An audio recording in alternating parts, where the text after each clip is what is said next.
Welcome to TV 20 news. వార్తల ముందుగా ముఖ్యాంశాలు. ఉత్తరాఖండ్ గంగా నది వద్ద ప్రార్థనలు నిర్వహించిన ప్రధాని నరేంద్ర మోడీ.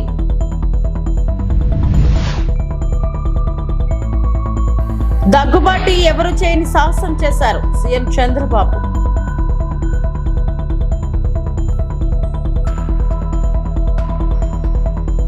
రేషన్ బియ్యం అక్రమ రవాణాపై ఉక్కుపాదం మంత్రి నాదెండ్ల మనోహర్.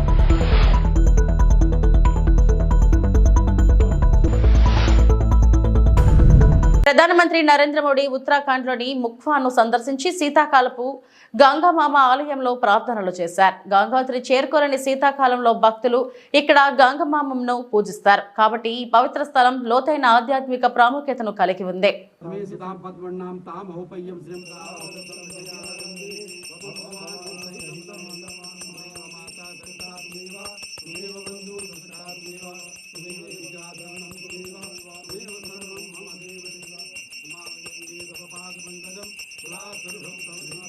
शीदंतरिक्षपुंशीष्णोदुः शवमृततः स्वस्ति नस्तारक्षो अरिष्टनेमिः स्वस्ति नो बृहस्पतिर्दधातु कुलगंगा मैया की जय. पापापहार दुर्गारि तरंगधारि शवमृततः विश्ववेदाः स्वस्ति नस्तारक्षो अरिष्टनेमिः स्वस्ति नो बृहस्पतिर्दधातु कुलगंगा मैया की जय. पापापहार दुर्गारि तरंगधारि स्वस्ति न इंद्रो बृहस्पतिः स्वस्ति नः पूषा विश्ववेदाः स्वस्ति नस्तारक्षो अरिष्टनेमिः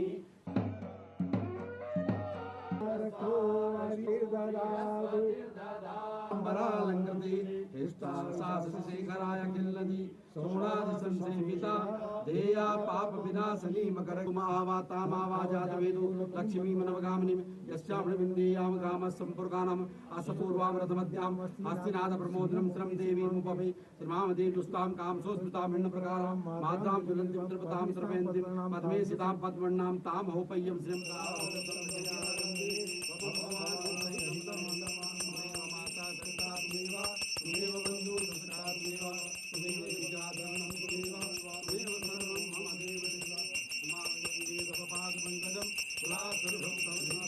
शीदंतरिक्षपुंशीष्णोदुः शवमृततः विश्ववेदाः स्वस्ति नस्तारक्षो अरिष्टनेमिः स्वस्ति नो बृहस्पतिर्दधातु कुलगंगा मैया की जय. पापापहार दुर्गारि तरंगधारि स्वस्ति न इंद्रो बृहस्पतिः स्वस्ति नः पूषा विश्ववेदाः स्वस्ति नस्तारक्षो. మాజీ మంత్రి దగ్గుబాటి వెంకటేశ్వరరావు ప్రపంచతత్వ నాయకత్వంపై అధ్యయనం చేసి పుస్తకం రాశారని ఏపీ సీఎం చంద్రబాబు అన్నారు. విశాఖపట్నంలో దగ్గుబాటి రాసిన ప్రపంచ చరిత్ర పుస్తక ఆవిష్కరణ కార్యక్రమంలో సీఎం ముఖ్య అతిథిగా పాల్గొని మాట్లాడారు. దగ్గుబాటి వెంకటేశ్వరరావు నా తోడలుడు ఎన్టీఆర్ వద్ద ఇద్దరం అన్ని నేర్చుకున్నాం. ఆయన ఓ పుస్తకం రాస్తారని నేనెప్పుడు అనుకోలేదు. రచయిత కానటువంటి రచయిత వెంకటేశ్వరరావు ఎవరూ చేయని సాహసాన్ని ఆయన చేశారు. ప్రపంచ చరిత్రలో ఆది నుంచి ఇప్పటి వరకు మొత్తం వివరాలను పుస్తకంలో పొందుపరిచారు. ఎన్ని కష్టాలున్నా సంతోషంగా కనిపిస్తారు. గత ప్రభుత్వ విధ్వంస పాలనతో అందరం ఆవేదన చెందాం. గీతం వంటి ఉత్తమ విద్యా సంస్థను ఏం చేశారో చూశారు. ఇటీవల ఎన్నికల్లో దగ్గుబాటి పురంధేశ్వరి చొరవను అందరం చూశాం. రాష్ట్ర ప్రజలకు మంచి చేసేందుకు అది ఉపయోగపడిందని చంద్రబాబు అన్నారు. కలిసి ఉన్నాం 40 ఏళ్ళు, ఫ్యామిలీ మెంబర్స్, కానీ ఆయనలో ఇంత డెప్త్ ఉంది, ఒక పుస్తకం రాస్తాడని నేను ఎప్పుడు ఊహించలేదు. ఆయన చెప్పినప్పుడు నేను అడిగాను, మీరే రాశారా అని అడిగాను. ఎవరికైనా డౌట్లు ఉంటాయి, కానీ ఆయన రైటర్ కాదు, ఇప్పుడు కూడా కాదు, కానీ రైటర్ కానటువంటి రైటర్ ఈయన, రచయిత కానటువంటి రచయిత. ఈరోజు ఏదైతే అటెంప్ట్ చేశారో అది కూడా చూస్తే ఎవరు చేయనటువంటి పుస్తకం కోసం చేశారు. ఆ విషయాలు కూడా మనం ఒకసారి మాట్లాడుకుంటాం. అదే సమయంలో దగ్గుపాటి పురంధేశ్వరి గారు, ఇటీవల ఎన్నికలు నేను చూశాను వారిని. వారు చూపించిన చొరవ కానీ, వారు నడిపించిన విధానం కానీ, దానివల్ల మళ్ళీ రాష్ట్ర ప్రజలకు ఒక మంచి జరగడానికి ఉపయోగపడింది. వారిని కూడా మనస్ఫూర్తిగా అభినందిస్తున్నా. ఒక చారిత్రక అవసరం మొన్న ఎన్నికలు.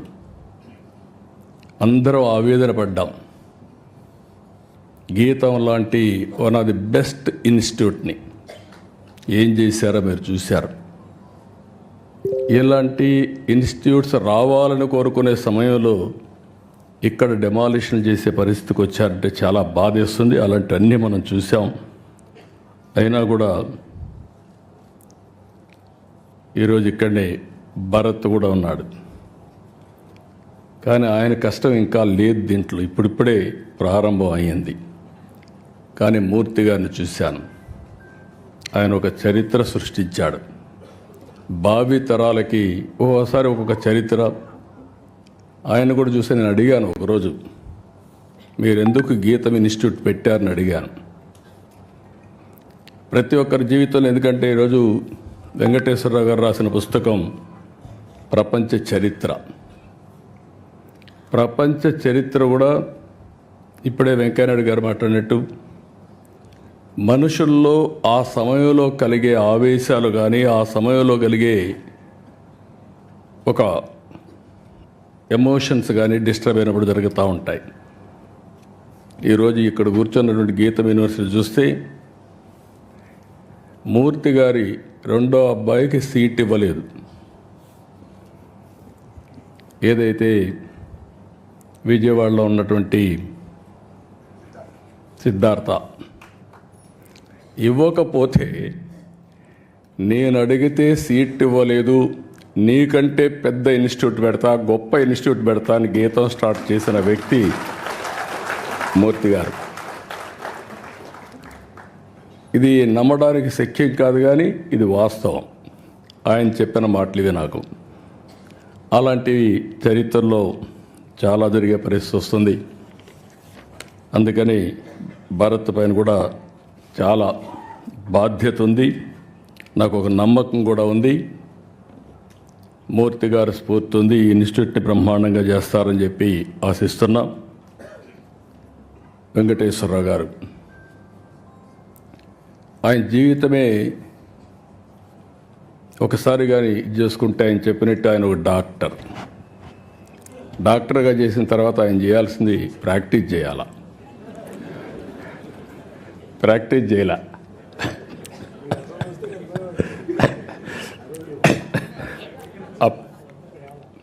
మంత్రిగా ఉండి డాక్టర్గా ప్రాక్టీస్ చేశాడు, అది వేరే విషయం. ఆయనకు మెడికల్ అండ్ హెల్త్ మినిస్టర్ ఇస్తే ఈయన ప్రాక్టీస్ చేశాడు. పీడీఎస్ ధాన్యం అంటే కేవలం స్మగ్లింగ్ కోసమే అన్నట్లుగా వైసీపీ పాలకులు మార్చేశారని మంత్రి నాదెండ్ల మనోహర్ అన్నారు. ఒక మాఫియాలా ఏర్పడి ధాన్యాన్ని పేదలకు దక్కకుండా చేశారని ఆగ్రహం వ్యక్తం చేశారు. శాసనసభలో గోరంట్ల బుచ్చయ్య చౌదరి, కొండబాబు, కూన రవికుమార్, వెనుగండ్ల రాము తదితర సభ్యులు అడిగిన ప్రశ్నలకు నాదెండ్ల మనోహర్ సమాధానమిచ్చారు. రేషన్ బియ్యం అక్రమ రవాణాకు పాల్పడే వారిపై గతంలో కంటే కఠినమైన సెక్షన్లతో కేసులు నమోదు చేస్తున్నామని తెలిపారు. ఈ రోజుకి కూడా చాలా కుటుంబాలు దీనిపైనే ఆధారపడి ఉంటాయి అధ్యక్ష. రేషన్కి ఎప్పుడు వస్తుందని ఎదురు చూస్తూ ఉంటారు. కానీ వ్యవస్థని ఎట్లా మార్చేశారంటే, పీడిఎస్ రైస్ అంటే కేవలం స్మగ్లింగ్ కోసం, ఒక ఇల్లీగల్ యాక్టివిటీ కింద దీనికి ఒక డీప్ రూటెడ్ మాఫియాని క్రియేట్ చేసి రాష్ట్రానికి తీవ్రమైన నష్టం కలిగించారు అధ్యక్ష. అంటే ఎంత దారుణంగా ఉందంటే, ఒక ప్రాంతమే కాదు అధ్యక్ష, కేవలం నేను ఒక రైస్ మిల్లర్లే నేను ప్రస్తావించాను. ఎందుకంటే అందరి పాత దీంట్లో బాగా లోతుకి వెళ్ళిపోయింది అధ్యక్ష. మేము ధాన్యం ఏ విధంగా సేకరిస్తాం, అసలు అవసరం ఎంత అని మీరు అన్నారు బుచ్చయ్య చౌదరి గారు. రాష్ట్ర వ్యాప్తంగా ప్రతి ఏటా మనకి ప్రొడక్షన్ దాదాపు 1,20,00,000 మెట్రిక్ టన్నుల అధ్యక్ష. అందులో మనకి మార్కెట్లోకి వచ్చేది 80 లక్షల మెట్రిక్ టన్ను. 80 లక్షల మెట్రిక్ టన్నులకు గాను మిల్లర్స్ దగ్గరికి మనం పంపించి కస్టమ్ మిల్ రైస్ చేయగలిగేది 40 లక్షల మెట్రిక్ టన్నులు. ఈ 40 లక్షల మెట్రిక్ టన్నులోనూ దాదాపు 30 నుంచి 32 లక్షల మెట్రిక్ టన్నులు పీడిఎస్ రైస్ కోసం ఉపయోగించుకుంటాం అధ్యక్ష. జాతీయ సంస్థ ఫుడ్ కార్పొరేషన్ ఆఫ్ ఇండియాకి బ్యాలెన్స్ స్టాక్ ఇచ్చేసి దేశంలో ఎక్కడ ఉపయోగం ఉన్నా కూడా ఆ నిల్వలు వాళ్ళు మార్చుకుంటారు అధ్యక్ష. ఆయన అడిగారు ఆయన రైస్ గురించి కూడా చెప్పానండి. ఆ విధంగా కొనసాగుతున్న ఈ అద్భుతమైన కార్యక్రమాన్ని కావాలని కొంతమంది వాళ్ళ స్వార్థం కోసం, స్వప్రయోజనాల కోసం ఎంతో నష్టం కలిగించారు అధ్యక్ష. ఇందాక కూనా రవికుమార్ గారు అడిగారు, చాలా సంతోషం, మీకు కొన్ని వివరాలు చెప్పాలి అధ్యక్ష. ఎందుకంటే గత 5 సంవత్సరాల్లో వీళ్ళు ధాన్యం జప్తు చేసింది 76,854 మెట్రిక్ టన్నుల అధ్యక్ష. 5 ఇయర్స్లో 2019 నుంచి 24 వరకు. కూటమి ప్రభుత్వం వచ్చినాక కేవలం 6 నెలల్లో మేము జప్తు చేసింది 60,000 మెట్రిక్ టన్నుల అధ్యక్ష. అంటే almost 78% of what the previous government has done in the past 5 years. అక్కడ జరిగిన తనిఖీల్లో ఒకే రోజున దాదాపు 50,000 మెట్రిక్ టన్నులు రైస్ మేము సీజ్ చేసాం అధ్యక్ష. 50,000 మెట్రిక్ టన్స్.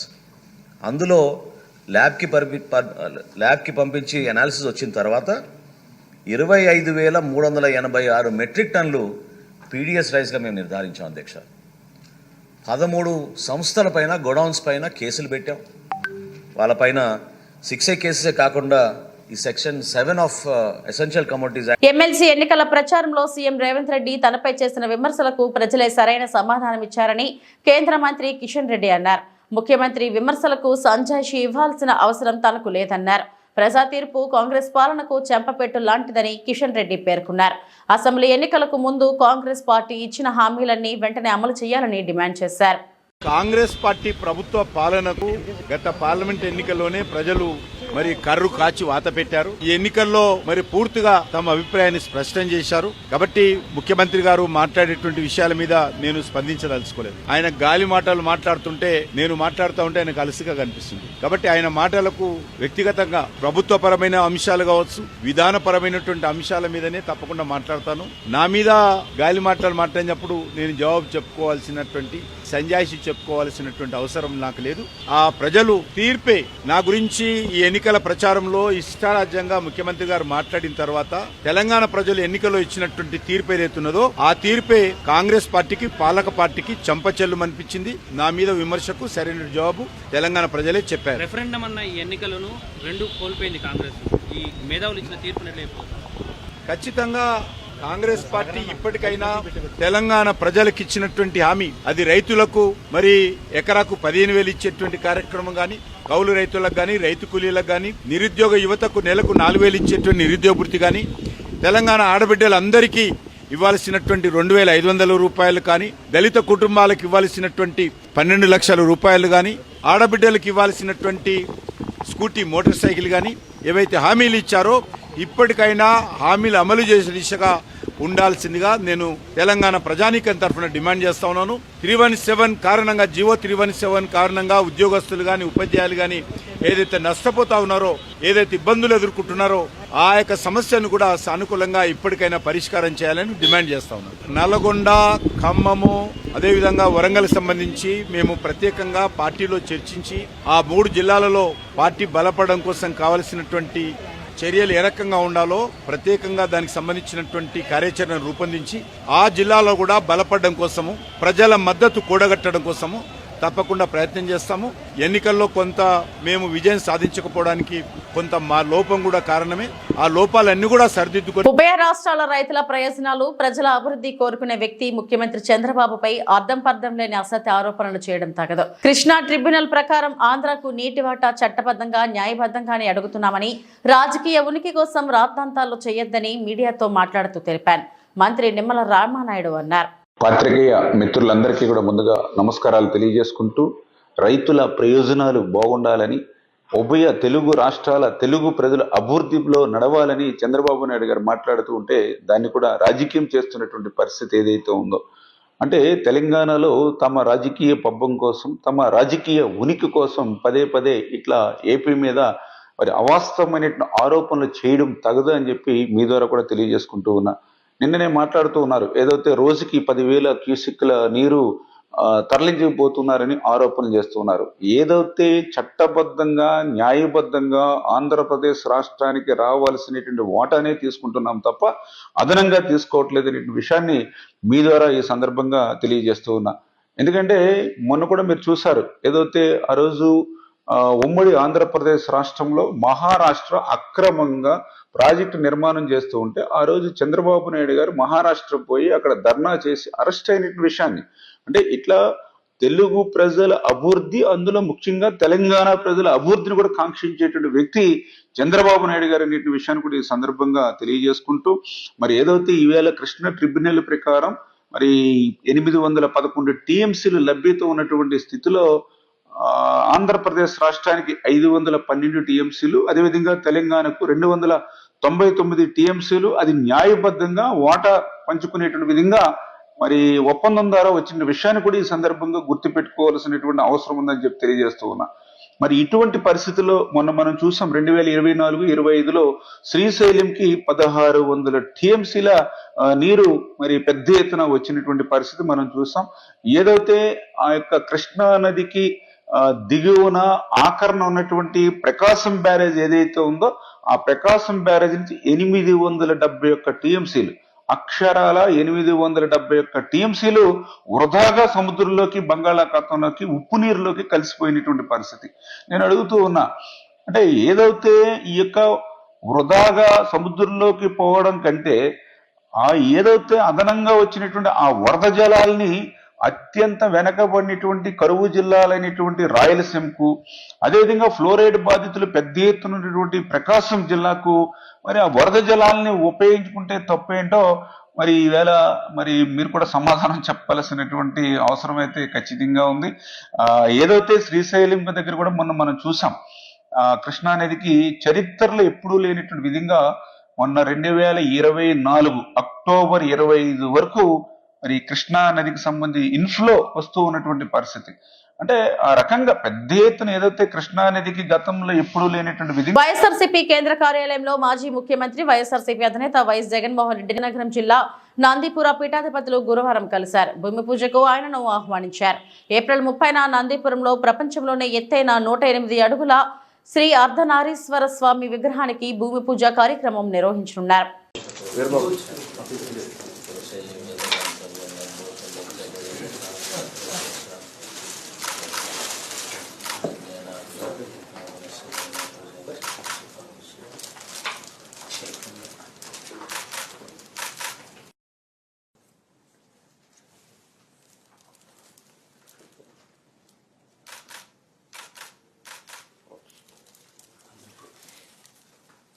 తిరుమలలోని తరిగొండ వెంగమాంబ అన్నప్రసాద్ భవనంలో గురువారం టీటీడీ ఈవో జె శ్యామలరావు, అదనపు ఈవో సిహెచ్ వెంకయ్య చౌదరిలతో కలిసి టీటీడీ చైర్మన్ భక్తులకు వడవడ్డింపు కార్యక్రమాన్ని ప్రారంభించారు.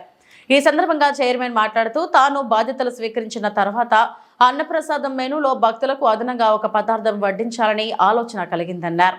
ఈ విషయాన్ని సీఎం నారా చంద్రబాబు నాయుడు దృష్టికి తీసుకెళ్లగా ఆయన అంగీకారంతో వడల వడ్డింపు కార్యక్రమాన్ని ఈ రోజు నుండి ప్రారంభించామన్నారు.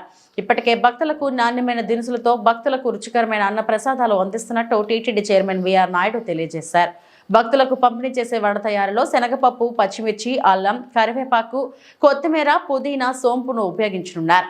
అన్నప్రసాద కేంద్రంలో ఇకపై ప్రతిరోజు ఉదయం 10:30 గంటల నుండి సాయంత్రం 4 గంటల వరకు 35,000 వడలను భక్తులకు వడ్డించనున్నట్లు తెలిపారు. ఈ కార్యక్రమంలో టీటీడీ బోర్డు సభ్యులు శాంతారాం, డిప్యూటీ ఈఫోలు లోకనాథన్, రాజేంద్ర, కేటరింగ్ ప్రత్యేక అధికారి శాస్త్రి తదితరులు పాల్గొన్నారు. జనవరి 20వ తారీఖు నాడే ట్రయల్ రన్ చేశారు మన అధికారులు. అది బాగా సక్సెస్ అయింది. చాలా రుచికరంగా ఉందని చెప్పేసి ఫీడ్బ్యాక్ వచ్చింది. దానికి అనుగుణంగానే కొంత సమయం పట్టింది. ఎందుకంటే అన్ని ఏర్పాట్లు చేసుకోవాలి. వంట కావాల్సిన ముడిసరుకులు అయితేనే ఉంది, దానికి కావాల్సిన సిబ్బంది అయితేనే ఉంది, అవన్నీ సమకూర్చుకోవటం. ఈరోజు నుంచి 35,000 మందికి వడలు సప్లై చేయాలని అనుకుంటున్నారు. ఇక దీన్ని ఇంకా పెంచి అందరికీ అందుబాటులో తెచ్చేదానికి మన అధికారులు కృషి చేస్తున్నారు. ప్రతి ఒక్కరికి ఈ కార్యక్రమంలో భాగస్తులందరికీ కూడా పేరు పేరున ధన్యవాదాలు తెలుపుకుంటున్నాను. ఇది మంచి పరిణామం. భక్తులందరూ చాలా సంతృప్తి వ్యక్తం చేశారు. ఇదే విధంగా కొనసాగుతుందని చెప్పి నేను ఆశిస్తున్నాను. ఓం నమో Venkateswara. All of you know that lakhs of pilgrims come to visit Sri Lord Venkateswara Swami. They take Annaprasadam. So mainly it is Tarigonda Vengamamba Annaprasadam complex. Number of people have their breakfast, lunch and dinner. So previously there used to be a lot of complaints on the quality of the Annaprasadam, different items supplied. So Honorable CM Sri Nara Chandrababu Naidu garu directed us that we should give highest priority to the quality of Annaprasadams given to the devotees. So as per that, we have taken number of steps to improve the quality. So basically starting with the quality of the ingredients which are medical మాఫియాగా శ్రీకాకుళం మత్తు పదార్థాల నివారణపై చర్యల శూన్యం. Paper ప్రకటనకే పరిమితమైన mega DSA. పత్రికా సమావేశంలో AIYF రాష్ట్ర అధ్యక్షులు మొజ్జాడ యుగంధర్, జిల్లా అధ్యక్ష కార్యదర్శులు బొత్స సంతోష్, కొన్నా శ్రీనివాసరావులు పిలుపు. శ్రీకాకుళం జిల్లాలో ఉన్న అన్ని నియోజకవర్గాలు మెడికల్ మాఫియాగా మారాయని ఏఐవైఎఫ్ రాష్ట్ర అధ్యక్షులు మొజ్జాడ యుగంధర్, జిల్లా అధ్యక్ష కార్యదర్శులు బి సంతోష్, కొన్న శ్రీనివాసరావులు అన్నారు. నరసనపేట కేంద్రంలో ప్రైవేట్ కళాశాలలో పత్రికా సమావేశం ఏర్పాటు చేశారు. అనంతరం వారు మాట్లాడుతూ జిల్లాలో ఆర్ఎంపీ డాక్టర్ నుండి ఎండి డాక్టర్ల వరకు అధిక మొత్తంలో టెస్టులు, స్కానింగ్ పేరుతో దోపిడీ చేస్తున్నారని, మెడికల్ కౌన్సిల్ ఆఫ్ ఇండియా నిబంధనలను వ్యతిరేకంగా హాస్పిటల్లో నోటీస్ బోర్డులు ఏర్పాటు చేయకుండా ఇష్టానుసారంగా వ్యవహరిస్తున్నప్పటికీ జిల్లా వైద్య శాఖ అధికారి వారిపై ఎటువంటి చర్యలు తీసుకోకపోవడం ఏమిటని వారు ప్రశ్నించారు. అదేవిధంగా పేద ప్రజలు అనారోగ్య పరిస్థితుల్లో డాక్టర్స్ వద్దకు వెళితే ముందుగానే టెస్టులు చేయించాలని, స్కానింగ్ తీయాలని భయపెట్టి వారి వద్ద నుండి సొమ్మును వసూలు చేస్తున్నారని అన్నారు. ఈ కార్యక్రమంలో ఏవైఎఫ్ నాయకులు R Aravind, P Vasu, Y Venu, Narayanarao, Bhaskar Rao తదితరులు పాల్గొన్నారు. అసెంబ్లీ సమావేశాలు ఆల్రెడీ జరుగుతున్నాయి. దాంట్లో కనీసం ఎన్నికల ముందు మంత్రి లోకేష్ గారు పాదయాత్ర చేస్తూ మెగా డిఎస్సీ రిలీజ్ చేస్తాను, మెగా డిఎస్సీ మీద ఫస్ట్ సంతకం పెడతాను, నిరుద్యోగ యువతను ఆదుకుంటాను, ఈ రాష్ట్రంలో నిరుద్యోగ యువతకి 20 లక్షల మందికి ప్రత్యేకంగా కానీ పరోక్షంగా కానీ మా ఎన్డీఏ గవర్నమెంట్ అధికారంలోకి వచ్చిన తర్వాత పూర్తి స్థాయిలో ఉద్యోగ పద్ధతి కలిగిస్తామని చెప్పిన ప్రభుత్వం ఈ రోజు మెగా డిఎస్సీని కాలయాపన చేస్తూ ఇప్పుడు 9 మాసాలు గడుస్తున్నా ఇంతవరకు మెగా డిఎస్సీ నోటిఫికేషన్ ఇవ్వకుండా పేపర్లో ప్రకటనకి మీడియా మిత్రులు తప్ప తెలియజేయడం తప్ప కానీ పూర్తి స్థాయిలో నోటిఫికేషన్ రిలీజ్ చేయలేదు. తక్షణమే మెగా డిఎస్సీ రిలీజ్ చేయాలని చెప్పి రాష్ట్ర ప్రభుత్వం హెచ్చరిస్తున్నాం.